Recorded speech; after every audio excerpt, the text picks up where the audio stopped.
Hey, what's up guys? So in this video we're going to be taking a look at the complete review process for all the reviews that I do on my channel. I pretty much have it all down to pretty much a science at this point, so I kind of wanted to do a video now that I've been doing this for 3 years to share how I do it and show everyone how exactly it's done behind the scenes. So let's get to looking at how the process is done. So the review process, I kind of have it boiled down to the same process every single time. It's usually a 5-step process that I do from picking the game to uploading it on YouTube. So the first step is you obviously have to pick a game and then play it, because you're not going to review a game unless you've actually played it, unless you're crazy. So that's the first step, is you need to play the game actually. And typically, I know there's different camps regarding whether or not you should beat a game for review, or if you play it for a certain amount of time, if you can review it. I usually fall into the you should probably beat it camp for most reviews. However, I won't lie, a few games that I've reviewed I have not beaten. Or maybe I've beaten it in the past and still remember it well enough, so then I'll just go in and gather footage. So that's basically my thoughts on whether or not you should beat a game when you do a review or not. The next step is to write a review or script about the review. This usually takes quite a bit of time. This is probably one of the longer processes of doing a review, other than maybe actually capturing the footage itself. I mean, if it's a 14-hour game, then you're going to have to play 14 hours before you can review it if you're going to beat it. So that's probably going to be your biggest time sink, is actually playing the game, which isn't bad. I mean, you get to play a video game. It's fun. And then the review part is more reminiscing about what you saw and did while playing it. Typically, I don't take notes when I play games, but if you were to do like a longer review, especially of like an RPG or something, I might consider taking notes. I have in the past a few times, but usually I don't take notes for most of my reviews. The next step after you have your script written is your voiceover and audio editing part. For voiceover, you probably want to get yourself a pretty decent microphone, and I'll go into all the gear that I actually use to make all this happen, and I'm kind of always upgrading everything, so I'm almost where I need to be in terms of the gear I use to make these videos, but there's still just a few things left, and we'll go over that in a few minutes. And then next up, after you have your voiceover bounced out of your DAW or whatever you're using, when we'll go into programs here in a minute, you throw everything into your video editing software, and this is where the video actually comes together, and this is actually my favorite part of doing the whole process, is throwing all the game clips over the audio, the voiceover, and kind of getting everything ready, because at this point you really actually see all the work you've done prior to this and the video actually coming together. So I definitely like this part of the process the best. And then lastly, you're uploading it to YouTube and creating a thumbnail for the video, which I highly recommend doing. YouTube will just take like 3 clips from, like a third, half, and then the last third of the way into the video, or maybe it's by quarters, I'm not really sure. But either way, those clips usually don't cut it for a thumbnail and don't look the best, so I'd recommend going in and actually making your own thumbnails. So anyways, let's take a look at the process. So next, I think we should probably talk about the gear that I actually use to make these videos. It has been quite a big investment over the years to actually purchase all the stuff that I needed, but some of it I already had. And before I was making YouTube videos, I was actually producing a lot of music. So a lot, in terms of like audio software and stuff like that, a lot of that stuff I already had. So that wasn't too big of an investment, luckily. But there's a few things that you're probably going to want to get in order to make your own videos. And the first up I would recommend is probably a good microphone, because your audio quality is going to be one of the biggest factors, I think, in making a video. I really think that having good audio quality is one of the most important aspects of a video for anybody who's doing it. So what I use is a Blue Nessie microphone currently, which is a USB microphone. It's pretty good. Before that, I was using a Blue Snowball, and I do think that the Nessie is a much better microphone. Although I also have used a Blue Yeti in the past, which has a better range of the audio that it picks up. So if you don't want to like be eating your mic every single time you talk into it, you might want to look at spending a little bit more and getting the Yeti. For me, the Nessie's been a pretty good microphone for the time I've been using it, which has been about a year now. So I would recommend taking a look at the blue line of products, and I'd say at the very least go with a Snowball. At the highest, maybe take a look at getting the Yeti if you can actually afford it. Next up, you're definitely going to need a computer. I mean, you theoretically could probably run an entire YouTube channel off a cell phone these days, but I wouldn't recommend it at all. There is like video editing software on iPhones and whatnot, which you could use, but I couldn't see that being an enjoyable process to do. Or maybe it would be. I don't know. If you're more used to a cell phone, maybe give that a try. But you're probably not going to end up with very good-looking game capture footage or really good anything. I don't know. Like, your microphone's probably going to be lacking a bit. Even though, I mean, cell phones are getting pretty incredible in terms of the quality of microphones and videos. So if you want to run it all off your cell phone, more power to you. But I would highly recommend getting a computer. Doesn't matter if it's Mac or PC. You're going to have a nightmare editing if you don't have a fast enough computer. There's not really any getting around that. I used to edit on a Gen 1 MacBook Pro unibody using Final Cut. Now I use a pretty modern Windows PC that is running Windows 8.1. Not quite sold on Windows 10 yet. So the next thing you're definitely going to need is a computer to actually be able to make these videos. And then the next thing that I would probably recommend most people get, but you don't really have to. If you have a good enough computer, I mean, even kind of a bad computer, you probably get around it, is a capture card for capturing footage of video games. Personally, a lot of times I'll just use emulation because it looks a hell of a lot better than capturing off a console. But I do have all my consoles hooked up running into an Elgato capture card. It's not the 30 frames per second or the 60 frames per second Elgato. I have the 30 frames per second one. It's a pretty good card. In the past, I have had a Hopog HD PVR, which was pretty limiting in terms of what resolutions and what inputs it would take. So I would definitely recommend the Elgato over that. And if you want to go really cheap on that, maybe you could look at getting a Dazzle, which runs about 30. The Elgato runs about 100 to 150, depending on which model you get of the HD capture. The Dazzle definitely won't give you as great a quality, but it also makes it a little bit easier to stream. I've had issues in the past running component and composite video into the Elgato and being able to stream it. So if you're looking at streaming things, the Dazzle might be a good option. Or just get both. There's nothing wrong with getting both. I mean, if you want to go overkill, there's nothing wrong with that. So those three main components are things that you're going to want. Other things that you probably are going to want to is a video camera. In the past, I have just used an iPhone.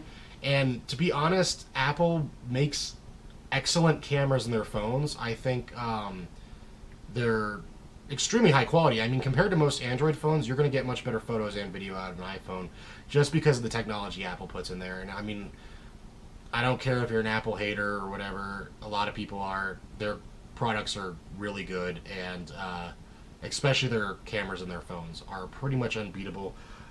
Currently, I have an iPhone 6S, which is what I use if I were to use my phone. Currently, this is being recorded on a GoPro Hero 4 Black, which is the highest end GoPro currently on the market. That'll set you back about $500, which is still cheaper than an iPhone.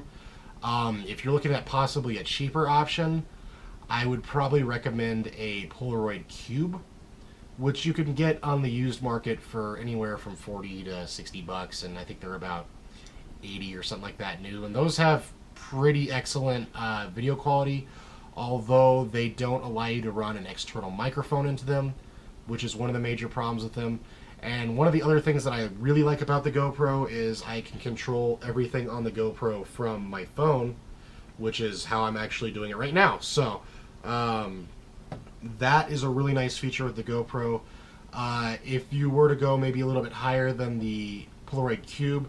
I'd probably just recommend a Hero 4 Silver with the screen. You could probably get one on eBay for $200 to $300 instead of shelling out the $500 that I did for the Hero 4 Black that this is being recorded on. And the only real difference is that on the Silver Edition, you're not going to be able to record in 4K, but let's face it, if you're putting videos on YouTube, you're not going to be doing 4K videos, at least not for a few more years. I just wanted to be a little bit future-proof and proactive about it when I got this camera, so it's up to you. I mean, so those are pretty much the main components of what you're going to need to make a YouTube video. Microphone, video camera, computer, and capture device. Those 4 main things will pretty much get you through anything you need, but there's plenty of other little tiny side things that you can get to make your reviews easier, or you know, just convenience things. But those 4 main things are what you're going to want. Now, moving on from hardware, there is a number of software things that you're going to want as well. You're going to need a audio editor / something to like record your audio into, and this can be done for free, although I use some fairly high-end software to do it. Actually, it's like the highest-end software you could possibly have to do it that I use. It's kind of overkill, but you don't have to do that. So for audio editing, I run Ableton Live 9, which is like a $800 program, but I also got it because I went to audio engineering school for that software in particular. So I probably wouldn't recommend most people actually run that software. It's not exactly the easiest to learn. It's pretty easy to learn, but it's not the easiest software to learn when you're first starting out, and it's very expensive. So what I would recommend using is a program called Audacity, which is an open source free audio editing software that shouldn't really have any issues with. I have a lot of issues with it because I don't know how to use it really, and I mean, I went to school for the other software, so I use the stuff I went to school for. It just makes sense. And then beyond that, you're going to need some video editing software. And I mentioned earlier that I used to run a MacBook Pro, or a MacBook Unibody Pro as my old computer, and when I was doing that, I was running everything through Final Cut X, which I think is still pretty good software. It's really, really, really easy to learn. It's just as easy as iMovie, which is probably the easiest video editing software to learn. It is a resource hog, so if you don't have a computer, and you have to have a Mac to run it, if you don't have a Mac made after 2011, you're probably kind of out of luck for getting that to work well. But right now on my PC, for my videos, I run Sony Vegas, which is my current editing software, and it's a pretty popular program between a lot of people on YouTube. I know a lot of guys that are using that. But then there's also a few people that also use Adobe Premiere, and then there's a few other software out there. I personally, I mean, Vegas has a dog-ugly interface, and it's not that intuitive, but once you learn it, I think it's pretty good. And then lastly, you're going to need some software to capture your video with. Typically, I run XSplit, which is usually used for streaming, but you can also do local recordings with it, which I like. The quality isn't the best for newer games, and for newer games, I'll usually use my capture card's built-in software, which is called Elgato HD Capture. And if you do get an Elgato, the older software is much better than the newer software for that. So that's worth checking out. If you have any questions regarding that and the versions numbers, I'll show those later on, or you can just ask me in the comments. So anyways, now that you have your software and all the hardware set away, you can start actually working on the video. So for this making of the 2 games, well, it was going to be 1 game, but we got 2 of them now, that I will be working on a review for are these 2 Idolmaster games, Grave for You Volume 9 and Volume 3.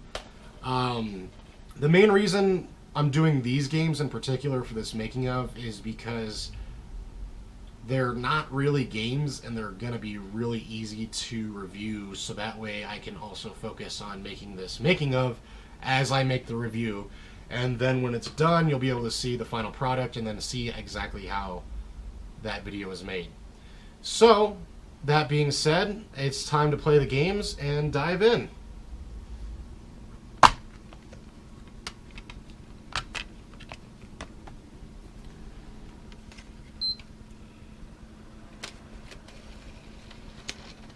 Okay, so now that we're into capturing, I think this actually might be a good time to actually just show how my capture setup is actually set up. So currently we're running a game on the PlayStation 3, but we'll take a look at all the other systems such as the Xbox One and the retro consoles and how exactly they're connected to my computer. So there's really two sides of this setup that I use, and it consists of the HDMI side, which is the PS3, the Xbox One, and the PlayStation TV that I have all hooked into an HDMI splitter that I have down here.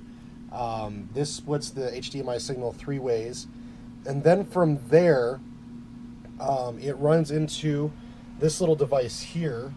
It's kind of hard to see, but let's take a look real quick.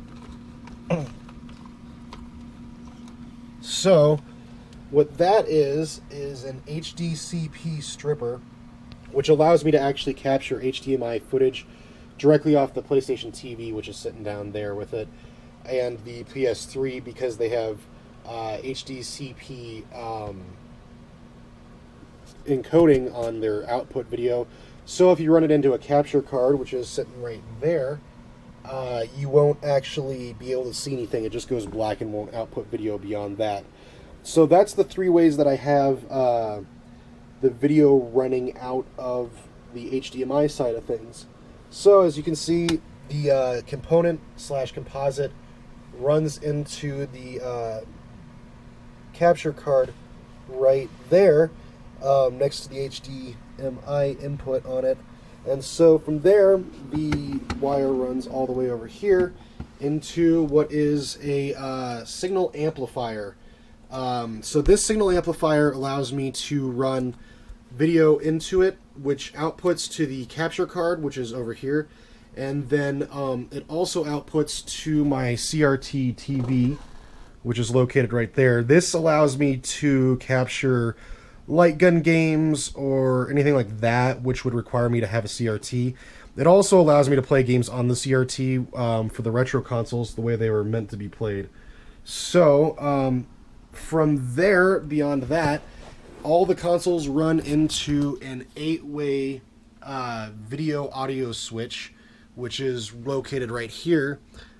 This allows me to have every single console hooked up at the same time, and I do this through a couple little tiny tricks that I use. For instance, I run the video from the Atari 2600 and ColecoVision into this VCR here, which outputs it from coax and converts it into component, so it actually can be captured by the video or by the capture device. So it's a kind of little crazy workaround, but it works pretty well for me, I think. And so yeah, there's all the systems just sitting here, and they all run into that 8-way switch, which then runs into the signal amplifier. So it's a little bit crazy, but because of this and having a huge mess of wires right here, I'm able to have every single one of my consoles hooked up at the same time, so that is pretty convenient. Alright, now that we're done capturing footage for the game, it's time to actually write a review or script for this video that we're working on. The software I use to actually write all my stuff in is OpenOffice, which is a free office suite, so can't get much better than that. It's hard to beat free when it comes to software. So yeah, let's just go ahead and get into it. So when writing a review, I usually break it down into a few different parts. I usually start out with an intro, and then I go into the game's plot, and then gameplay, graphics, audio, and conclusion. And I pretty much use this exact same format for every single review, and I think that doing it this way covers pretty much all the aspects of the game, with the main focus usually being on the game's gameplay, with short blurbs about the graphics and the audio. Alright guys, so this is the usual setup I have for when I'm writing a script. I typically have a wiki page open on the right-hand side of my screen, and then my actual text editor, reduced down to as small as it can go, but still as open as it can be vertically, but horizontally I try and shrink it down. This way I can get any facts I need about the game while I'm doing it. And it also is, I don't know, it's just the way I always do it. So anyways, let's get to editing this text. And just to show how long this process actually takes, At least for this review, I have a stopwatch in the corner that will be timing me as I write this script. So let's get to it and go.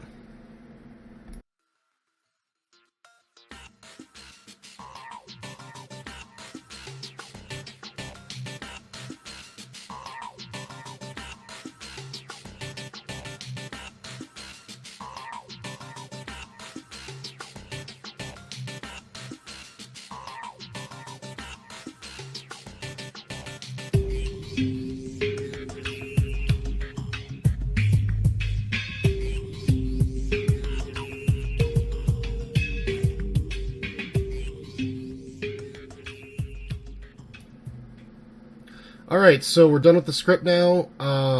So with this length, I would estimate that the video will probably be somewhere in the 3-minute to 4-minute range once I have the voiceover done. So let's go ahead and do the voiceover. Alright guys, so now with the script complete, which took me about almost 40 minutes to write, that's actually a pretty good time, I'd say. Usually it takes me about an hour to 2 hours, I'd say, to probably write a script. So 40 minutes, not bad at all. So now we're going to go ahead and go into the voiceover section of making a video. So on my computer over here, we'll hop into Ableton Live and take a look at the process. Alright guys, so now we're in the voiceover process. So this is basically the basic layout of Ableton Live 9. The software that I use to construct all my audio. And there's just a few things that we have to do every single time you open it. So delete the MIDI tracks because we're not writing any music. And we're only going to need one audio track, so we'll go ahead and switch down to just one. And you can see here where it says audio from external in, that means it's coming from the microphone directly in front of me. And right now it's only running on one audio channel, so we're going to go ahead and make this a stereo channel, which I just did. So now it's running on channels 1 and 2 for the output. So the next step is hitting this record button, which arms the record feature in this and changes all these little squares into circles. And by clicking on these circles, you're able to start recording each segment. So we're going to go ahead and do this voiceover. So usually I have my windows laid out like this, so script on the left-hand side, audio editing on the right. And a lot of times in here I'm going to be using keyboard commands, which I'll try and mention to you when I do them. But in the meantime, we'll probably leave this like whole meta commentary out of it and just get right into the voiceover and see how this goes. And even I make a whole lot of mistakes while reading, and I'll have to record certain paragraphs multiple times with issues with stuttering and all kinds of things. And really the goal is just to have the ultimate perfectly laid out voiceover when it's done. So this is how I do it, and we'll go ahead and get started with it. The Idolmaster Grave for You is released in 9 volumes that were released monthly from October 2011 until June 2012 for the PlayStation 3. The game's genre falls into the Bushujo game genre, which translates into pretty girl game.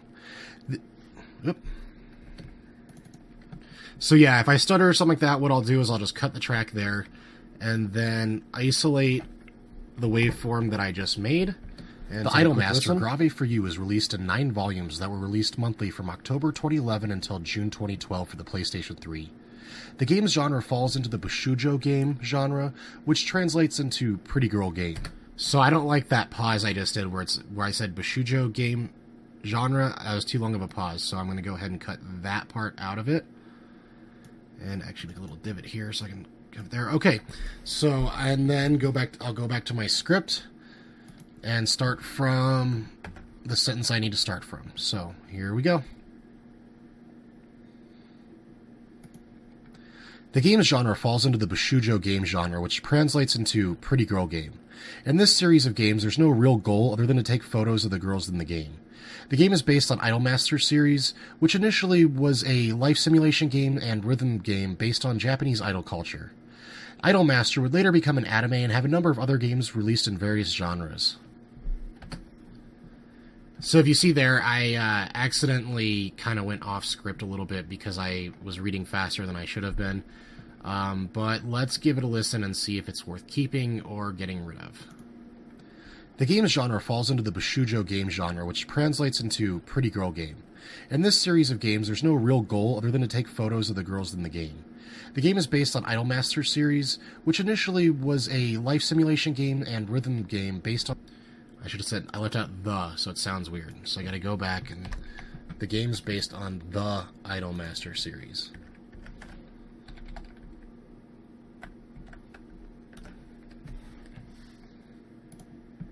The game is based on the Idolmaster series, which was initially a...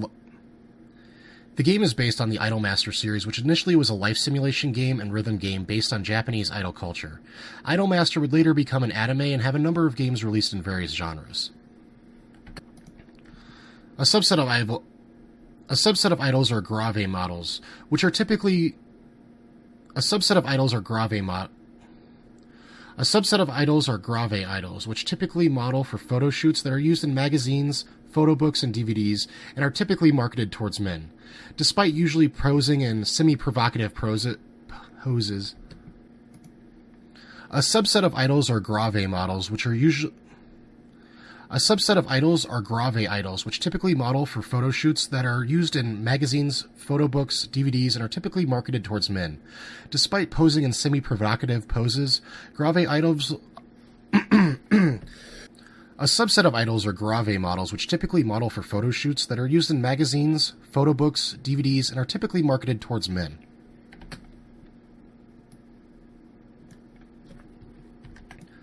Despite usually posing in semi-provocative poses, grave idols almost never.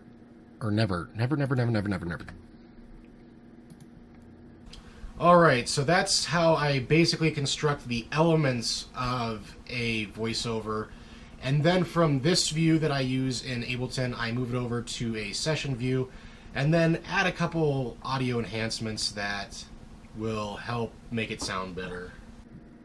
Alright, so after getting this recording done, that is basically all the smaller elements of how I do it. So I record each paragraph or sentence basically in its own little tiny audio file, and then I take all of these, copy, and then hit tab to go over to the session view, and then paste those in, then make that the live audio for the program, make sure everything's looped, and then just go in and take a listen to it and see how it sounds. And then after that, I'll usually go in and add a couple audio filters that make it sound better. So on the master track down here, the way you add the audio effects is you drag them from this side of the screen down here. So usually what I'll do is add a 8-way equalizer, a limiter, since I don't really want to have the background like computer fan captured, which is there in all my videos, but usually when you have background music, it kind of covers it up, so it's not really that bad. I don't really have to worry about it too much.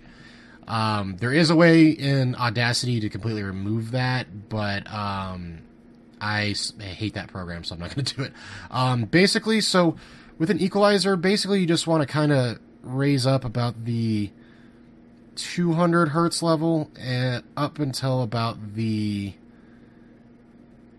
700 hertz level. And I mean, you can do this with pretty much any equalizer, and then have the top peak and then fall off completely, so that way it doesn't sound overly tinny. So we'll go in and take a listen to how it sounds without it, and then with it.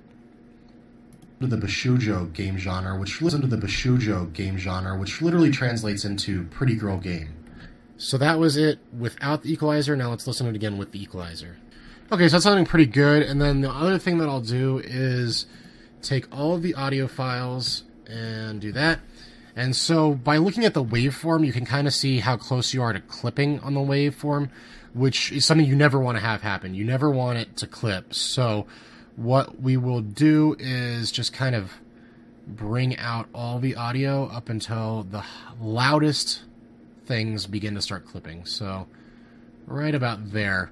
And so the idea behind this whole rack that I have here for my videos is the EQ8 makes the audio sound better, Saturator just kind of gives it a little bit more depth, and Limiter makes sure that the audio never clips. So it'll lower the decibel before it ever hits 0 dB, which is where it will begin to clip. So just to take another listen, it'll be slightly louder. It was released in a 9-part series that has no. It was released in a 9-part series that has no real difference between the games, other than the outfits or costumes that you're able to select for the Idolmaster girls to wear, and which girl you're able to talk to in the Meet Your Idol mode.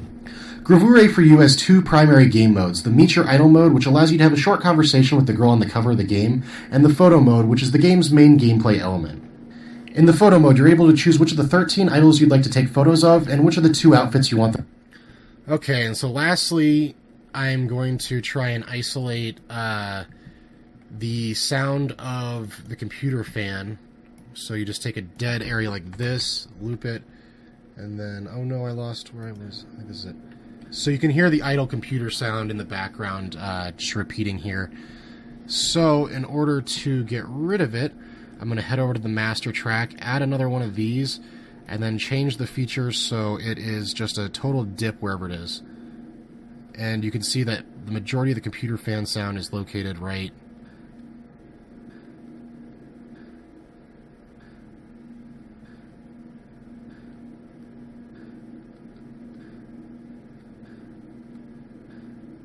Well, it's white noise, so it's hard to actually isolate it, but a good portion of it is kind of where my voice I want to be, but we'll just move these up so that way the area around it isn't affected. So go back to the session view and let's take a listen to how it sounds. It's on the Idolmaster series, which initially was a life simulation game and rhythm game based on Japanese idol culture. So that's about as good as we're going to get in terms of removing that audio fan, but it isn't a big deal considering once I add background music, you won't hear it in the final post version. So lastly, we're going to go ahead and export the audio from this. Usually I make a folder on my desktop for every project I do. We're going to go ahead and start that. Idolmaster Gravure for You. And then we're just going to go ahead and save the WAV file there. And so there it goes. We're going to go ahead and render this, and then it's on to the next step, which is editing the video. Alright, now with the voiceover done, we're going to go ahead and boot up the video editing software. Sony Vegas is what I'm running here, and actually put this video together. Hopefully it turns out good. Let's find out. Alright guys, so this is the video editor software that I use. This is Sony Vegas. And so before doing anything, it's a really good idea to get everything that you're going to need for the video together in one folder, which I did off camera. So the next step we're going to be doing is creating the intro of the video. So I'm going to go ahead and throw down. So this folder is all my video essentials, is what I call them.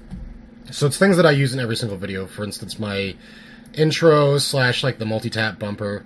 So usually I like shorten out my intro just a little bit so it's not super long. And so we've got this going now.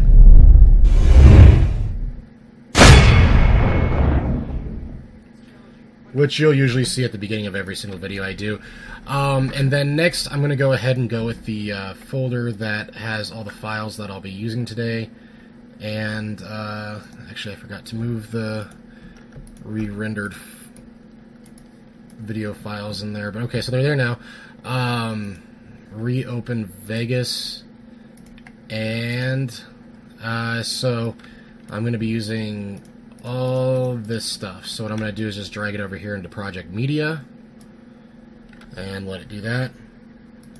And so the next step will be to create kind of a intro thing for this. So what I'm going to do is take these game covers here and add them in. And since this is the more colorful one, I'm going to go ahead and add a sublayer here.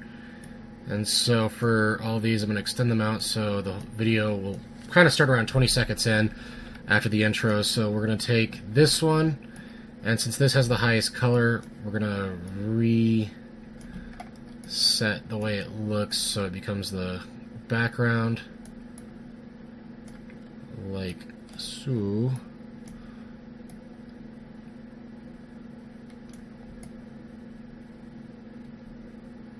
Okay. And so with these other two, I'm just going to go ahead and move them apart from each other by doing this.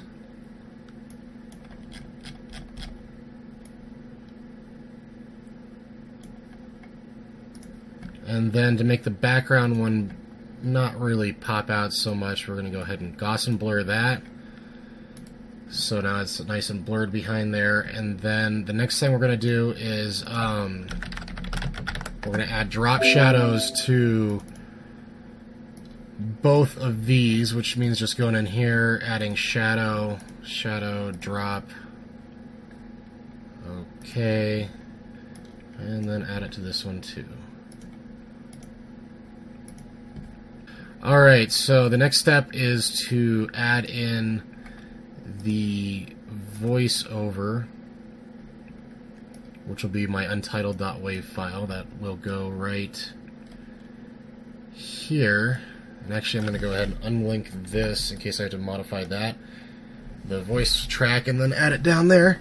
And then next step is to actually add the video files in. So just to do it ahead of time, I'm going to have it scan all the peaks of the video files here, which basically gives you a waveform at the bottom of it so you can know what's going on, which can be helpful. A lot of times, a lot of things I just do based on what I physically see with the waveform in most videos, and that'll get you through most scenarios. And a lot of it's just interpreting the data that you see here with the wave. So it looks like this video is going to be a little over 3 minutes long, so not too long, nice little short one. Doesn't need to be long, especially for this game. So let's just go ahead and start adding in the video files.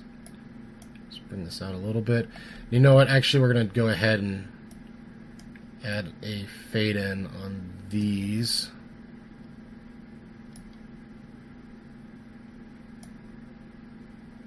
So it'll look like this, and they fade in.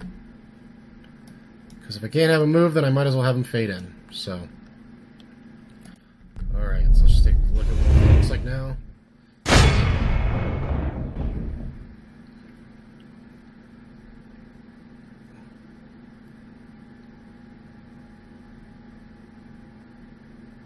So fade in those, and then we need everything to fade out to black at the same time here.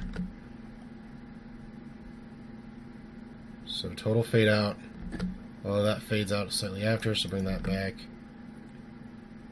There we go. The Idolmaster Gravure for You was released in 9 volumes that were released monthly from October 2011 and okay.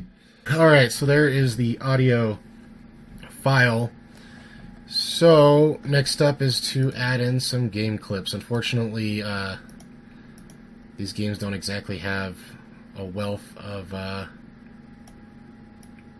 variations, so hopefully we can do this and not have it be too uninteresting. Oh, so here's a problem. Actually, we're going to move this back up to where it was, and then this is going to live down here because that's the way things gotta be. So a lot of times when I'm editing with these video clips, I will look at the waveform down here at the bottom, and then that's kind of how I know when the paragraph ends or something like that, because you can see there's that little silence right there. So that's probably going to be a good time to switch over to a different clip. So let's just kind of see how it looks right now. The Idolmaster Gravure for You was released in 9 volumes that were released monthly from October 2011 until June 2012 for the PlayStation 3. The game's genre falls into the Bishoujo game genre, which literally translates into pretty girl game. In this series of games, there's no real goal other than to take photos of the girls in the game. The game is based on the Idolmaster series, which initially was a life simulation game and rhythm game based on Japanese idol culture. The Idolmaster would later become an anime and have a number of games in various genres released. If you've never heard of a Japanese idol, it's part of Japanese pop culture where a talent agency will manufacture a pop singer/role model that's typically admired for their sweetness and innocence. Typically, the idols aren't considered serious musicians or actors and are more admired for their public image. A subset of idols are gravure models, which typically model for photo shoots that are used in magazines, photo books, and DVDs, and are typically marketed towards men. Despite posing in semi-provocative poses, gravure models never appear nude. The Idol Master Gravure for You is released in a 9-part series that has no real difference between...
Alright, so that's basically what a quick edit of a video looks like. So basically, I have it so at the end of each idea that I go through with the script, it eventually becomes a different clip overall in the video with a fade out, and thanks for watching at the end, overlaying through that, and then we have the intro. So pretty much that's it. Everything's already all set up, and the next step will be to render this video to YouTube. Alright, so that was a quick edit of this review. Pretty simple stuff on this one, not really having to go for too many clips that aren't really from the game in this particular review. For things like my controversial video games video, of course, I had to collect a ton of different footage. But with all your footage in one spot, it's super easy to throw this all together pretty quickly. And there you have the video. So right now, the video is rendering on my computer right here. And the next step after that will be creating a thumbnail and then adding the video to YouTube. So we're going to go ahead and make that thumbnail next. Alright, so we're going to go ahead and do the Photoshop portion of this video. And so this is going to end up being the thumbnail for the final thumbnail that goes on YouTube. So we're going to go ahead and take this image that I extracted from the game and just add the game's logo. A lot of times what I do for thumbnails is I'll either take the cover art for the game, or I'll just go ahead and extract an image from the game, like in this case, or sometimes I'll search for Google for a wallpaper, and then bring that into Photoshop, and then add in the game's logo, and then the words review, and then my logo. So for this one, we're actually just going to extract it from the game, which I've already done, and you can see it here. So I've already downloaded the logo for the game, so we're going to go ahead and add it over here. But unfortunately, as you can see, the background isn't transparent, so I'm going to hit Control-T, which adds a transform to it, blow this out so that way it's actually viewable when it's a tiny little thumb, and then apply the transformation. Okay, so we saw this giant white border, so what we're going to do is take the magic wand, and actually, so the tolerance is a little bit low right now, so I'm going to go ahead and, or a little bit high, I mean, so I'm going to go ahead and lower it to 20 and see if I can only get the white parts. So I'm going to go ahead and delete the white parts that I don't want, which can be kind of tedious with some logos. Luckily, this one seems to be pretty easy. So all I'm doing is just clicking on it and hitting the delete key on my keyboard. And so there we go. Nice, quick, and painless. And now we have this logo. And actually, I chose this swimsuit picture because I did want this to be a little bit clickbaity on YouTube when it eventually goes up. So call me a dirtbag or whatever you want to call me for doing that, but either way, I would like people to watch the videos that I make, so I'm going to go ahead and make thumbnails that'll make people want to watch them. I think it makes sense. And then I'm going to go ahead and put my logo right here in this corner, and then we're just going to add the words review beneath the game's logo, rasterize it, and then do a quick stroke on it. So here we go, and then REVIW. So we've got the review thing there, and then usually I'll try and make it, about the same size as the logo above it, which means just kind of drawing it out like that. And since it looks a little bit wide, we're going to go ahead and do this. And then actually, because my logo looks a little bit off-center now, we're going to go ahead and maybe move it over here. No, I don't really like that. Maybe we'll just go ahead and move everything up and over a little bit to make a little more sense. Okay, and so right over here we're going to right click on this, rasterize it, Control I inverts it, and then move over to edit, and then stroke, and we're going to go with a black stroke, and then say 5 pixels. Anything over 5 pixels kind of distorts a lot of things, so we're going to go 5 pixels, which adds this nice black border around it. And there we go. This is basically what the final thumbnail will look like when it goes up on YouTube. So there is that portion of making a video, which is real quick, real easy, and really important to have good thumbnails, in my opinion. So there you go. Alright guys, so that was how to make a thumbnail, or at least how I make a thumbnail for my videos. So this is pretty much the last step, is grabbing the video once it's done rendering and uploading it to YouTube. So we're going to go ahead and do that, and then that's pretty much the entire making of a Dubious Gaming video, or at least my review series. So hopefully this helped somebody at some point that might want to start making YouTube videos. You can use any of your own software, do everything your own way, but this is just how I do it. This is how this is what I found to be the most efficient way of making videos. So if that helped you at all, let me know, and thanks for watching, and check out the review that comes out of this. It's not really a great game, if you even want to call it a game, but thanks for watching, guys. Have a good one.